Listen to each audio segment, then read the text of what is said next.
మా అందరి అభిరుచులకి ఏకైక ఎంపిక మానేపల్లి జ్యువెలర్స్. తరతరాలుగా తరగని స్వర్ణ బంధాలు మన మానేపల్లి జ్యువెలర్స్.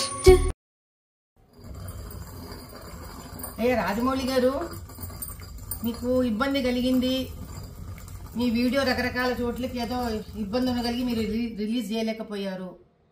ఎవరి కష్టాలు వాళ్ళకు ఉంటాయి, కాదనట్లేదండి.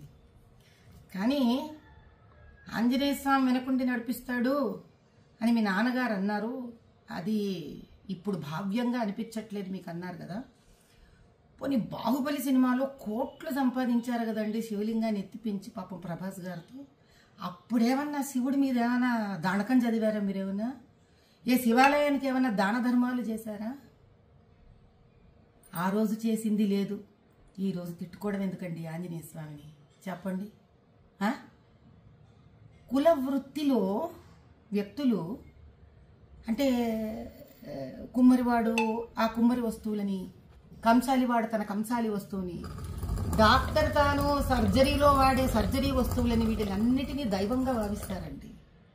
భగవంతుడు డబ్బు సంపాదనకి వాడుకోండి, కాదనట్లేదు.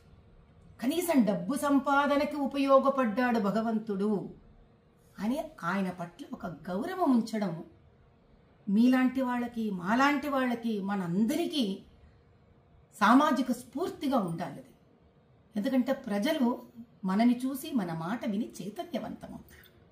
అంత బేలలాగా మీరు ఎవరో ఏదో షాట్లు మీకు కొట్టేశారు కాబట్టి మీకు ఆంజనేయ స్వామి వెనక లేడని మీరు భావించడం, ఆ తర్వాత వెంటనే సమస్య తీరిపోగానే చిన్నపిల్లలాగా వేసేసుకోవడం, ఇంకా నిలకడెక్కడుంది రాజమౌళి గారు మీ అంత పెద్ద మనిషికి కూడా?